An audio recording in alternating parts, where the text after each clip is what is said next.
Guys, last class में हमने बात करी थी कि मेंडल ने किस तरीके से डाई हाइब्रिड क्रॉस के कैरेक्टर सेलेक्ट करे थे, कौन कौन से लिए थे। अब ये डाई हाइब्रिड क्रॉस को हमें डिटेल के साथ में डील करना है कि उसने कैसे परफॉर्म किया। तो यहां से स्टार्ट कर लेते हैं। डाई हाइब्रिड क्रॉस, ये क्रॉस होने के बाद में इसका कुछ न्यूमेरिकल पार्ट भी देखेंगे, ठीक है, जो कैलकुलेटिव पार्ट है। कंपटीशन एग्जाम में आजकल बढ़ गया, लेकिन उससे पहले एक बार क्रॉस को समझते हैं। तो हमने लास्ट वीडियो में देखा था कि मेंडल ने दो तरीके के प्लांट सेलेक्ट किए थे। पहला प्लांट वो था जिसमें सीड कैसे थे, राउंड शेप के थे, और उनका कलर कैसा था, येलो कलर था, ठीक है। तो वहां पर उसने दो कैरेक्टर सेलेक्ट करे थे, shape of seed and the colour of the seed, पहला। दूसरा था wrinkle seed with green colour. तो पहले स्टेप हो गया था selection of the parent plant, parent plant का सिलेक्शन हो गया था, ठीक है। तब उनके बीच में क्रॉस पोलिनेशन करवाई गई, क्रॉस करवाया गया। तो जो प्रोजेनी आएगी उसको हम कौन सी प्रोजेनी बोलेंगे, that is F1 progeny. F1 का full name that is the first filial progeny. Filial का मतलब संतान, क्रॉस में पहली बार आने वाली संतान कौन सी है, दैट इज। तब इन दोनों को क्रॉस करवाया तो कौन सा आया F1 के अंदर, तो आया राउंड और येलो। जितने भी सीड आए उन सभी सीड को ग्रो करवा के देखा, तो बड़े होने पर उन्होंने राउंड सीड दिए, और कौन से कलर के दिए, येलो कलर के दिए। तो जो चीज अपने आप को F1 में एक्सप्रेस करवा रही है, ध्यान देना इधर एक दो पॉइंट के ऊपर, बहुत जरूरी है। जो चीज अपने आप को F1 में एक्सप्रेस करवा रही है, तो वो चीज कैसे हो गई, डोमिनेंट। मतलब ये हमारे पास में कौन सा आ गया कैरेक्टर, डोमिनेंट। और जो अपने आप को F1 में एक्सप्रेस नहीं करवा पाई, तो वो चीज क्या गई, ये चीज क्लियर है, पहले भी डेफिनेशन बोली थी। अब जो चीज डोमिनेंट है उसके अल्फाबेट कैसे यूज करें। आपको याद होगा लॉ ऑफ पेयर्ड फैक्टर, कि तब हम कोई भी कैरेक्टर की बात करते हैं तो हर एक कैरेक्टर दो फैक्टर या दो जीन के द्वारा कंट्रोल होता है, that is known as law of paired factor, ठीक है। यहां पर राउंडनेस आ रही है, तो राउंडनेस के लिए हम क्या लिख दे, कैपिटल R लिख दे। एक लिखे या दो, बताओ कितने आएंगे, दो, क्योंकि हमने बोला था लॉ ऑफ पेयर्ड फैक्टर, हर के लिए दो, तो राउंडनेस के लिए दो आ गए। दूसरी चीज आ रही है येलो, तो येलो भी कैसे हो गया, डोमिनेंट। तो येलो के लिए क्या लिख दे, कैपिटल वाई लिखेंगे, ठीक है। दूसरी चीज जो अपने आपको एक्सप्रेस नहीं करवा पाई, उसके लिए वही अल्फाबेट यूज करने हैं, बट स्मॉल अल्फाबेट आएंगे।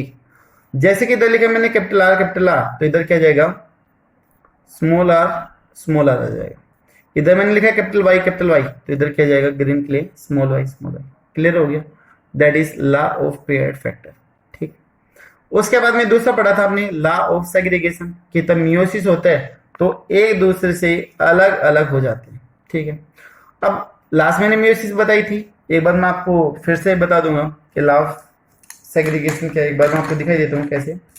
एनसीईआरटी में भी डायग्राम दे रखा है इसका, फ्लो डायग्राम, और एक बार मैं आपको इस मॉड्यूल में समझा देता हूँ, देखिएगा। देखिए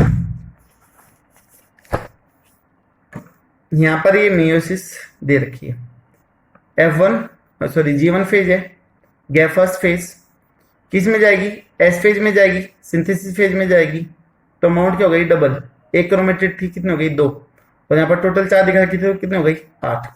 फिर किस में गई, मियोसिस फर्स्ट में गई, तो 2 सेल बनेगी, 2 क्रोमोसोम एक तरफ और 2 क्रोमोसोम एक तरफ, वैल्यू कैसे हो जाएगी, हाफ हो जाएगी। फिर गई किसमें, मियोसिस सेकंड में, ये बीच में से क्या जाएगा, टूट जाएगा। तो जो पहले 2 क्रोमोसोम थे, अभी वो कितने बन गए, 4, है ना। और 2 इसमें, 1 2 1 और 2, तो 2 क्रोमोसोम। इसमें भी कितने थे, 2, और इसमें इसमें भी कितने थे, 2, इसमें हो गए थे 4, और 2 इसमें और 2 इसमें। तो क्रोमोसोम नंबर क्या रहा, same, that is the equational phase. Meiosis first को तो बोलते हैं क्या, रिडक्शनल फेज, क्योंकि क्रोमोसोम नंबर हाफ हो गया है। यहाँ पर 4 था और कितना आ गया था, 2 हो गया था। और यहाँ पर कितने था, 2 था, यहाँ पर थे 4, 1 2 3 4, और इधर कितना आ गया, 2। तो इसलिए जो नंबर है वो कैसे रहा, सेम रहा। तो मियोसिस सेकंड को हमने बोल दिया इक्वेशनल फेज बोल दिया कि नंबर कैसे रहेंगे, इक्वल रहेंगे। तो ये एक दूसरे से क्या हो गए, अलग अलग हो गए। ये पहले साथ में थे, एक ही सेल में थे, बट बाद में क्या हो गए, अलग अलग हो गए। That is the law of segregation. कि तब मियोसिस होगी तो जो जीन है फिर जो क्रोमोसोम है वो एक दूसरे से अलग अलग हो जाते हैं। ठीक है, अभी बात करते हैं इसकी। तो यहां से जो गैमेट बनेगा वो क्या बनेगा, कैपिटल आर कैपिटल वाई। दूसरा भी क्या बनेगा, कैपिटल आर कैपिटल वाई। इधर से क्या बनेगा, small R small Y small R small Y. याद होगा मैंने बोला था कि गैमेट के अंदर दोनों तरह के क्रोमोसोम होने चाहिए। जितने भी कैरेक्टर आप ले रहे हो हर एक कैरेक्टर के लिए वहां पर जीन होने चाहिए। ठीक है, अगर सिर्फ आप एक का ही कर दोगे कैपिटल आर तो वाई की तो बात आगे पास आउट हो ही नहीं रही है, तो वो तो एक्सप्रेस करेगा ही नहीं। तो जब भी गैमेट बनेंगे तो हर एक कैरेक्टर के लिए वहां पर क्रोमोसोम का होना जरूरी है। तो एक गैमेट इधर से पास आउट होगा और एक इधर से। भाई दोनों में से कोई भी आ जाए ना, बात तो सेम ही रहेगी, चाहिए आए चाहिए कैपिटल आर कैपिटल वाई आएगा, तो इधर से आगे कैपिटल आर कैपिटल वाई। इन दोनों में से कोई आए, बात एक ही है। तो स्मॉल आर स्मॉल वाई ऐसे लिख दूं, आर के साथ में आर और वाई के साथ में वाई लिख दिया। तो हमारा दूसरा स्टेप भी हो गया cross pollination between the parents plant. और हमारे पास में आ गई क्या, F1 प्रोजेनी आ गई। और F1 प्रोजेनी की जीनोटाइप की बात करें तो डाई हाइब्रिड क्रॉस में जो F1 की प्रोजेनी है that is capital R small R capital Y small Y. ठीक है, डाई हाइब्रिड क्रॉस की F1 की जीनोटाइप क्या है, capital R capital Y small Y. Dihybrid cross की F1 की फिनोटाइप क्या है, पहले बोला था मैंने जीनोटाइप, अभी कह रहा हूं फिनोटाइप। तो फिनोटाइप क्या होगी, राउंड और येलो। क्लियर है। अभी तीसरा स्टेप हमारा दैट इज सेल्फ पोलिनेशन या फिर सेल्फ क्रॉस। इसी प्लांट का पोलन लेके हमें इसी के सीमा के ऊपर ऐड करना है। तो मतलब हमें राउंड येलो को राउंड येलो के साथ में क्रॉस करना है। तो तब सेल्फ पोलिनेशन हो रही है तो प्लांट की हर एक सेल में क्या होगी, जीनोटाइप सेम होगी। तो अगर इधर कैपिटल आर स्मॉल आर है तो इधर भी ये होगा, अगर इधर कैपिटल वाई स्मॉल वाई है तो इधर भी क्या होगा, कैपिटल वाई स्मॉल वाई होगा। तो ये हो गया हमारा तीसरा step that is self pollination. भाई मेंडल हमें 3 स्टेप फॉलो करता था, selection of the pure plant, उसके बाद में क्रॉस पोलिनेशन और तीसरा होता था आपका self pollination in the F1 progeny. ठीक है, अब यहां से मजा आना स्टार्ट होता है, यहां से थोड़ी सी टिपिकलनेस आनी स्टार्ट होती है। अब एक तो मेल की तरफ बिहेव करेगा और एक करेगा फीमेल की तरफ बिहेव करेगा। ठीक है, कुछ गैमेट इससे बनेंगे और कुछ गैमेट इससे बनेंगे। अब कौन कौन से गैमेट बनेंगे और कितने गैमेट बनेंगे आप बता सकते हो। सिंपल सी चीज है, फॉर्मूला आपको याद करना कि कितने बनेंगे, 2 की पावर n। n क्या था, नंबर ऑफ हेटेरोजाइगस, 1 और 2। भाई हेटेरोजाइगस नंबर कितने हो गए, 2। तो गैमेट कितने बनेंगे हमारे पास में, 4 बनेंगे। इधर भी कितने बनेंगे, 4 बनेंगे। ये 4 गैमेट कौन कौन से बनेंगे वो चीज देखिएगा। एक बार मैं आपको, मैंने पहले भी समझाया था, मैं फिर से एक बार समझा देता हूँ। पहले 4 लाइन मेथड से समझा दूं। कैपिटल आर कैपिटल वाई के साथ में जा सकते हैं, capital R capital Y. Capital R small Y के साथ भी जा सकते हैं, तो कैपिटल आर स्मॉल वाई। तीसरा स्मॉल आर कैपिटल वाई के साथ भी जा सकते हैं, स्मॉल आर कैपिटल वाई। और चौथा है स्मॉल आर स्मॉल वाई के साथ भी जा सकते हैं। बन गए 4। और 4 तरह के इधर से बन जाएंगे, capital R capital Y, capital R small Y, small R capital Y, the small R small Y. 4 तरह के गैमेट बने। तो 4 तरफ मेल से और 4 तरफ ही फीमेल से बनेंगे। ये किसकी वजह से बने हैं, that is law of independent assortment. यही है आपका लॉ ऑफ इंडिपेंडेंट अशॉर्टमेंट कि जो परसेंटेज ऑफ गैमेट फॉर्मेशन रहेगी या फिर जो जीन सेपरेशन रहेगी दैट विल बी इक्वल। ये कैपिटल आर इन दोनों में से किसी के साथ भी जोड़ सकता है, इंडिपेंडेंटली जाके फ्यूज हो रहा है। भाई जरूरी नहीं कि डोमिनेंट ज्यादा फ्यूज करेगा। इसके कितने आई है, 2 आई है, तो स्मॉल आर की भी कितने आ रही है, 2। तो कोई भी फ्रीली जाके दूसरे से कंबाइन कर सकता है। सभी के चांसेस कैसे होंगे, इक्वल होंगे। कैपिटल आर कैपिटल वाई, भाई 4 में से अगर हम बात करें तो 25%, इसका 25%। कैपिटल आर की बात करें तो 50% इसका, 50% इसका। ठीक है, सभी की जो परसेंटेज है गैमेट बनाने की वो कैसी है, सेम। इसी को हम बोलते हैं लॉ ऑफ इंडिपेंडेंट अशोर्टमेंट। कोई किसी के साथ भी जुड़ सकते हैं। और गैमेट ऐसे बनाने हैं जिसमें आर के साथ में वाई भी हो। ऐसा नहीं कि जी कैपिटल आर बना दिया, गलत। स्मॉल आर गलत। कैपिटल वाई गलत। स्मॉल वाई गलत। ऐसा एक भी गैमेट नहीं बनेगा। जब भी गैमेट बनेगा तो उसके अंदर हर एक कैरेक्टर के जीन या फिर क्रोमोसोम होना जरूरी है। क्लियर है?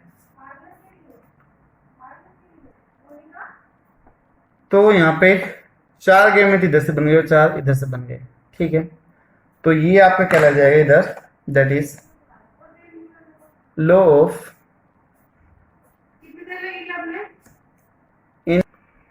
Law of independent assortment. एक गैमेट बनने के दौरान कोई भी फैक्टर किसी भी दूसरे फैक्टर के साथ में फ्रीली मूव हो सकता है। ठीक है, और सभी की परसेंटेज कैसे रहेगी? इक्वली रहेगी। तो हमारे पास में इधर बन गए 4 गैमेट बन गए, capital R capital R small R capital Y and the small Y. 4 बन गए। और 4 ही हमारे पास इधर से बन गए, capital R capital R small R capital Y and the small Y. 4 gamete बने हैं किसके? मेल से, और 4 बने फीमेल से। आप किसी को भी मेल फीमेल मान सकते हो, ऐसी कोई दिक्कत नहीं। ठीक है, क्योंकि ये जो पी प्लांट है वो कैसा था? बाइसेक्सुअल। हम अपनी मर्जी से इसको सेल्फ क्रॉस या फिर क्रॉस पोलिनेशन करवा सकते हैं। अब देखो, ये कैपिटल आर कैपिटल वाई इन चारों में से किसी के साथ भी जाके फ्यूज कर सकते हैं। इस अकेले की पॉसिबिलिटी कितना हो गई? 4 हो गई ना भाई। ये 4 के साथ में जुड़ पा रहा है तो 4 तक ही जीनोटाइप दे सकते हैं। ये भी इन चारों में से किसी के साथ भी जाके फ्यूज हो सकते हैं। अभी 4 लाइन मेथड में आपको समझा रहा हूं। 4 ही इसकी कितनी हो गई? 8। ठीक है, 4 इसकी स्मॉल आर कैपिटल वाई की, ये भी किसी के साथ भी जाके फ्यूज हो सकता है। 4 इसकी कितनी हो गई? 12। और 4 किसकी? स्मॉल आर स्मॉल वाई की।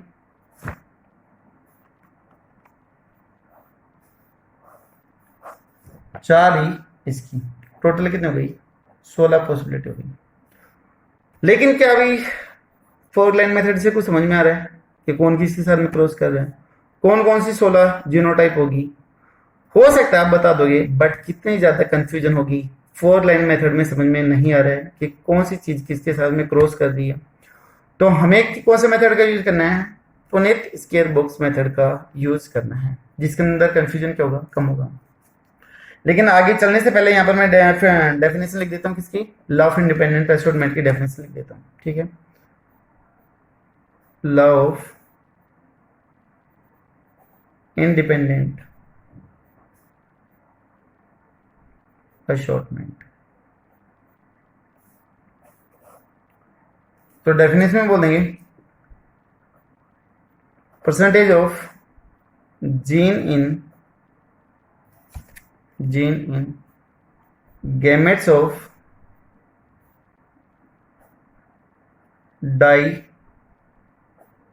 dihybrid is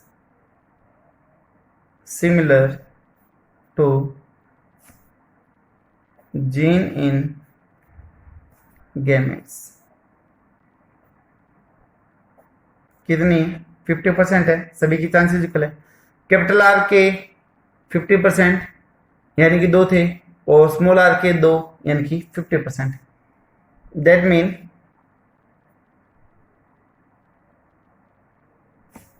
there is no interruption, किसी भी तरीके कोई भी इंटरप्शन नहीं है in separation of gene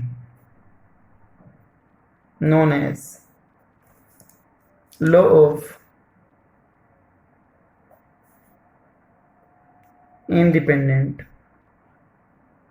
assortment। ठीक है, एक ही हो गई। सिंपल सी अगर और देखना चाहे तो ऐसा भी बोल सकते हैं। कैसा बोल दे?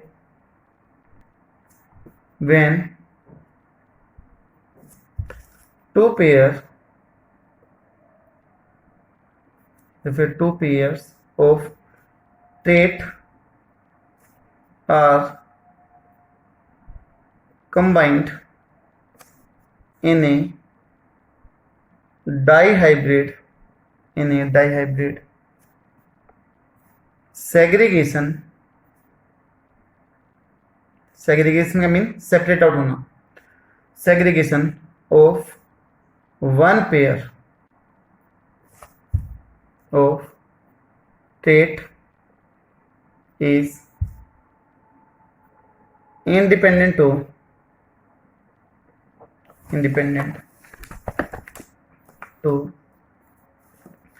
the other pair of trait वही बात कि तब गैमेट बनेगा तो जो एक पेयर है गैमेट फॉर्मेशन का वो दूसरे से टोटली अलग है, कोई भी किसी को अफेक्ट नहीं करेगा कि डोमिनेंट की प्रोजेनी ज्यादा आएगी रिसेसिव की कम आएगी, ऐसा कोई इफेक्ट नहीं होगा। सभी के चांसेस कैसे होंगे? इक्वली होंगे, कोई भी डिफरेंस नहीं होगा। ठीक है, तब हमारे आगे प्रोसीड करना है, हमें बनानी है 16 पॉसिबिलिटी बनानी है। तो हमें किसका यूज करना है? यहाँ पर पुनेट स्क्वायर बॉक्स का यूज करना है। ठीक है,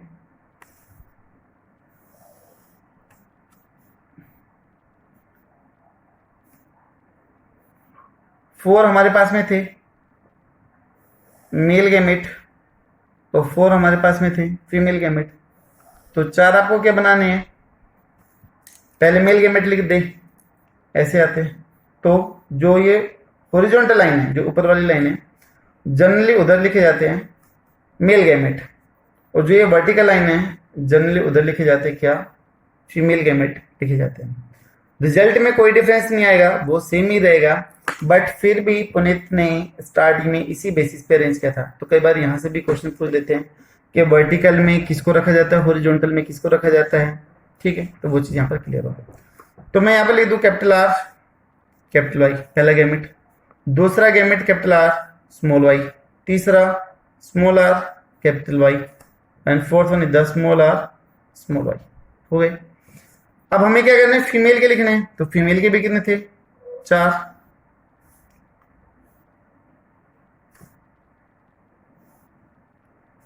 capital R capital Y, capital R small Y, small R capital Y और स्मॉल आर स्मॉल वाई। देखिए, अगर आप इस तरीके से अरेंज करेंगे इनको बॉक्स को, तो आपको आगे काउंट करने में भी आसानी होगी। एक शॉर्ट ट्रिक्स मैं आपको बताऊंगा आगे, जो काफी ज्यादा हेल्पफुल होगी काउंट करने के दौरान। अगर आप इसको जम्बलिंग फॉर्म में करते हो, आपने स्मॉल आर स्मॉल वाई बीच में लगा दिया, कैपिटल आर कैपिटल वाई यहाँ पे लगाए, कैपिटल आर स्मॉल वाई आगे लगाए, यानी कि चेंज कर दिए सीक्वेंस, तो रेशियो सेम आएगा, रिजल्ट सेम आएगा, बट आपको कैलकुलेट करने में, फाइंड आउट करने में बहुत ज्यादा दिक्कत आएगी। ठीक है, तो ज्यादा बेटर आप इसी ऑर्डर को फॉलो करो, तो आपको बड़ी आसानी से भी चीजें याद रहेगी और रिजल्ट भी आपको इजीली मिलेगा। अब ये जितने भी हमारे पास में बॉक्सेज है, इनको फिलअप करना है। फिल करना आपको आता है, पहली हॉरिजॉन्टल को फर्स्ट वर्टिकल बॉक्स के साथ में क्रॉस करना है। तो यहाँ पर क्या? Capital R capital R capital Y capital Y. तो फर्स्ट बॉक्स में क्या जाएगा? Capital R capital R capital Y capital Y. दूसरा बॉक्स फिल करना है फर्स्ट रो का, तब इसको साथ में मैच करेंगे। ठीक है, तो इधर क्या? कैपिटल आर कैपिटल वाई, तो capital R capital R capital Y और क्या? Small Y. फिल कर दिया। थर्ड कैसे फिल करेंगे? देखो, इधर आपको फिंगर रखनी है। ठीक है, कि आप किसकी बात करने लगे हो? कैपिटल आर कैपिटल आर, किसके नीचे लिख रहे हो? स्मॉल आर, ये आ गया। कैपिटल वाई, और इधर भी क्या? कैपिटल वाई आ गया। लास्ट वन, ये फिंगर इधर फिक्स ही करोगे। कैपिटल आर, इधर क्या है? स्मॉल आर, इधर क्या है? कैपिटल वाई, और इधर क्या है? Small Y. पहले कैपिटल चीजों को लिखोगे। ठीक है, फर्स्ट रो खत्म, फिल हो गई। अभी दूसरे पे जो फिंगर इधर रखोगे, फिर से वही ऊपर से मैच करना है। कर दोगे फटाफट? एक बार मैं आपको करके दिखा देता हूँ। Capital R capital R capital Y small Y, capital R small Y small Y, capital R small R capital Y small Y. तो आप भी करते जाइएगा, साथ में प्रैक्टिस होती रहेगी। बिना देखे करिएगा।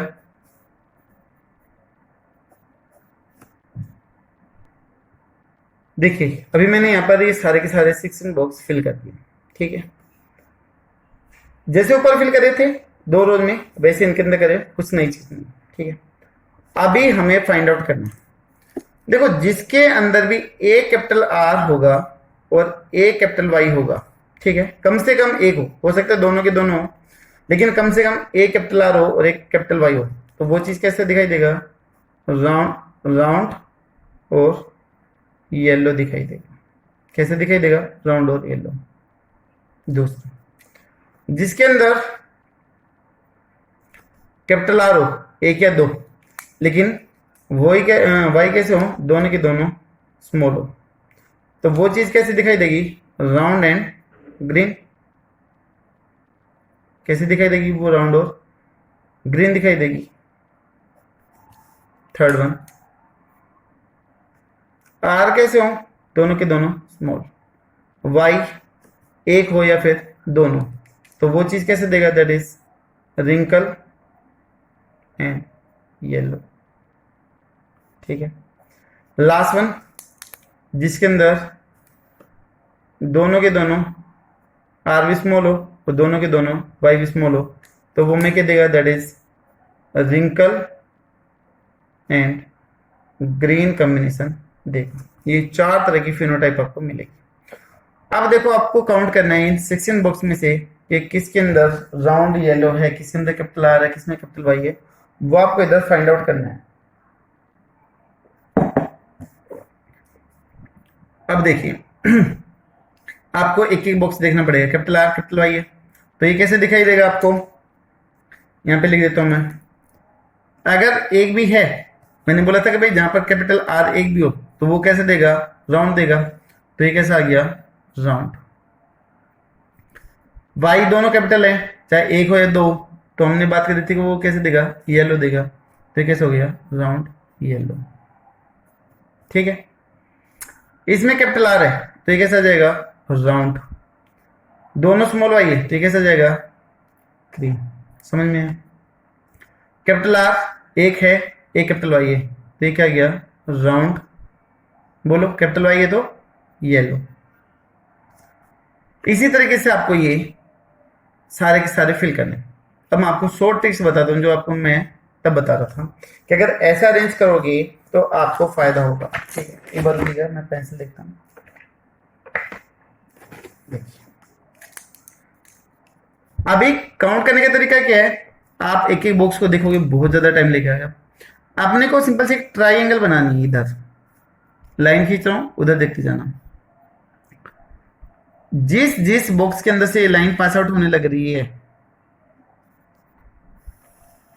उस सभी के अंदर कैपिटल आर और कैपिटल वाई होगा। कैपिटल आर कैपिटल वाई है, कैपिटल आर कैपिटल वाई है, ये ठीक है। सभी के अंदर कैपिटल आर कैपिटल वाई है। मैं सभी के नीचे डैश लगाता जाऊं कि आपको क्लियर हो। साथ के साथ में नंबर भी काउंट हो गए, टाइम ही नहीं लगा भाई। 1 2 3 4 5 6 7 8 और 9। क्या टाइम लगा सर्च आउट करने में? नहीं लगा। तो ये थी शॉर्ट ट्रिक कि अगर आप अरेंज करोगे तो हर बार आपको ऐसे ट्राइंगल मिल जाएगी। तो हमारे पास में राउंड और येलो की कितना आ गए? 9 आ गए, ठीक है, चाहे एक हो या दो। अभी हमें सर्च आउट करना है किसका? कैपिटल आर स्मॉल वाई, यानी कि राउंड और ग्रीन की हमें बात करनी है, जिसमें दोनों या फिर एक कैपिटल आर हो लेकिन वाई कैसा हो? स्मॉल। एक हमारे सामने इधर पहले जो हमने समझाने के लिए लिखा था, इसको अलग से रिप्रेजेंट करने के लिए मैं एक ऐसा ट्राइंगल बना देता हूँ। एक कैपिटल आर है, स्मॉल वाई दोनों, तो 2 कैपिटल आर है, स्मॉल वाई है, दोनों के दोनों 3। क्या और कहीं पे है कि किसी और बॉक्स के अंदर कैपिटल आर है? नहीं। तो हमारी काउंटिंग क्या हो गई? 1 2 और 3। तो राउंड येलो के नंबर कितने लिख दूं मैं? 3 लिख दो। थर्ड आपको फाइंड आउट करना है रिंकल येलो, जिसके अंदर दोनों स्मॉल आर हो। वाई कैपिटल आपका 1 या 2 हो सकते हैं, तो आपके सामने ही है। यहां पे मैं ऐसा बॉक्स बना दूं अलग से इसको रिप्रेजेंट करने के लिए, ताकि आप कंफ्यूज ना हो। कितने हो गए? 1 2 और 3, तो नंबर मेंशन कर दो इधर 3। लास्ट वाला है रिंकल और ग्रीन, रिंकल और ग्रीन हमारे पास एक ही बचा है, इसको आप ऐसे स्टार से रिप्रेजेंट कर सकते हो। तो कितना आ गया 1। तो हमारे पास में रेशियो सामने 9:3:3:1 रेशियो, ये रेशियो आपका निकल के आ गया। अब जो ये रेशियो निकल के आया 9:3:3:1 रेशियो, ये डाई हाइब्रिड का है, लेकिन ये फिनोटिपिक है जीनोटिपिक? बताइए, जीनोटाइप की बात करें फिर फिनोटाइप की? फिनोटाइप की बेटा। फिनोटाइप कैसे? देखो राउंड और येलो, भाई हमें तो बाहर से दिखाई दे रहा है ना कि राउंड और येलो है, हमें तो नहीं पता कि जीन कौन सा है। कैपिटल 2 भी हो सकते हैं, 1 भी हो सकता है। हम यहाँ पर बात कर रहे हैं राउंड और ग्रीन की, तो ये तो बाहर की अपीयरेंस हो गई, और जो बाहर की अपीयरेंस हो, जो बाहर से दिखाई दे, तो उसको क्या बोलते हैं? फिनोटाइप। और जो फिनोटाइप के ऊपर जो रेशियो, उसको हम क्या बोलेंगे? फिनोटिपिक रेशियो बोल देते हैं। तो फिनोटिपिक रेशियो हो गया आपका 9:3:3:1। This one is the phenotypic ratio. जो जीनोटिपिक रेशियो होगा वो किसके ऊपर होगा? जीन के ऊपर बेस होगा, ठीक है। जीन के ऊपर अब आपको ऐसे फाइंड आउट करना कि कैपिटल आर, स्मॉल वाई के कितने हैं, आपको ऐसे फाइंड आउट करना पड़ेगा। स्मॉल आर कैपिटल वाई की कितने हैं, ऐसे आपको फाइंड आउट करना पड़ेगा, ठीक है। वो चीज कहलाएगी आपकी क्या? That is genotypic ratio. अब एक एक तो मैं सर्च आउट नहीं करूंगा, वो आप करना आराम से। जो रेशियो आपको मैं बता देता हूं, बड़ा सिंपल से याद करने का तरीका। बच्चे कई बार कंफ्यूज रहते हैं कि जी याद नहीं होता है, कंफ्यूज हो जाते हैं। तो रेशियो है 1:2:1:4:2:1:1:2:1:1, दैट इज जीनोटिपिक रेशियो, ठीक है। 4 सबसे ज्यादा किसके आएंगे? 1 किसका आएगा, 2 किसका आएगा, आप वो काउंट करना, ठीक है। यहाँ पर सिंपल सा तरीका है, कुछ नहीं करना, आपको एक नंबर याद कर लेना है। जीनोटिपिक रेशियो मोबाइल नंबर है किसी का 12:12:4:21:21, ठीक है। ये आपको हो गया जीनोटिपिक रेशियो, ठीक। अब जी कैसे काउंट करे, कैसे निकाले, वो आपको मैं नेक्स्ट वीडियो में बताता हूँ। लेकिन कोशिश करना, आप एक बार ट्राई करना कि आप कैसे काउंट इसको कर पाते हो, कैसे निकाल पाते हो, तो वो चीज, ठीक है। तो पहले मोनो हाइब्रिड क्रॉस पे लॉज दिए गए थे। लॉ ऑफ पेयर्ड फैक्टर की बात करी गई थी, लॉ ऑफ सेग्रीगेशन की बात करी गई थी, लॉ ऑफ डोमिनेंस की बात करी गई थी, और यहाँ पर एक नया लॉ निकल के आई थी, that is law of independent assortment, कि गैमेट बनाते दौरान कोई भी जीन, कोई भी फैक्टर किसी भी दूसरे फैक्टर के साथ में फ्रीली मूव करके जा सकता है, कोई वहां पर रोक नहीं होगी। That is law of independent assortment. और जो लॉ ऑफ इंडिपेंडेंट अशॉर्टमेंट है, that is based on the dihybrid cross, not on the monohybrid cross. एक बार मैं फिर से दोहरा रहा हूं, किसके ऊपर है ये? Based on dihybrid cross, not on monohybrid. भाई मोनो हाइब्रिड पे क्यों नहीं? अगर मान लो कोई पूछ ले कि जी मोनो हाइब्रिड पे क्यों नहीं है, तो बेटा ये बताओ क्या यहाँ पर कोई कम्बिनेशन की बात आती है? भाई दोनों अलग अलग ही तो जाएंगे, तो कम्बिनेशन की तो कोई बात आती नहीं है। अगर डाई हाइब्रिड की बात करें तो कम्बिनेशन की बात आ जाती है, कम्बिनेशन के चांसेस बन रहे हैं, ठीक है। तो मोनो हाइब्रिड में कोई कम्बिनेशन के चांस है ही नहीं, डाई हाइब्रिड में आ जाते हैं। तो इसलिए किसके ऊपर दिया गया था? ये डाई हाइब्रिड पे दिया गया था, मोनो हाइब्रिड क्रॉस पे ये नहीं दिया गया था, ठीक है। ये था आपका dihybrid cross. Genotypic ratio क्या होंगे, फिनोटिपिक रेशियो क्या होगा, आप उस फॉर्मूला से भी निकाल सकते हो। 2 की पावर n, गैमेट कितने बनेंगे? 4, capital R small Y, capital R capital Y, small R capital Y, small R small Y, ठीक है, 4 बने। नंबर ऑफ जाइगोट का फॉर्मूला बताया था आपका, ठीक है। उसके बाद में था नंबर ऑफ फिनोटाइप का फॉर्मूला बताया था, नंबर ऑफ जीनोटाइप का फॉर्मूला बताया था। आप सभी से इन चीजों को कैलकुलेट कर सकते हो। तो ये वो आपका dihybrid cross. Next class में हम बात करेंगे किसकी? प्रोडक्ट रूल की बात करेंगे, जीनोटाइप कैसे निकालते हैं वो देखेंगे, मोनो हाइब्रिड से हम डाई हाइब्रिड कैसे निकाल सकते हैं। नई नई ट्रिक्स आपको पता चलेंगी, नई नई चीजें आपको मैं बताऊंगा जो कंपटीशन एग्जाम में काफी हेल्पफुल होगी। इससे रिलेटेड कुछ न्यूमेरिकल्स भी देखेंगे। अभी आगे नए टॉपिक को स्टार्ट करने से पहले, इनकम्प्लीट लिंकेज पे आने से पहले पीछे के जितने भी शॉर्ट ट्रिक्स है वो देखेंगे एक बार, और जो भी न्यूमेरिकल पार्ट है इसके जो जो क्वेश्चन निकलते हैं कैसे घुमा घुमा के पूछे जाते हैं वो यहाँ पर देखेंगे। ठीक है, वीडियो कैसी लग रही है आपको प्लीज जरूर कमेंट कीजिएगा। Thank you so much.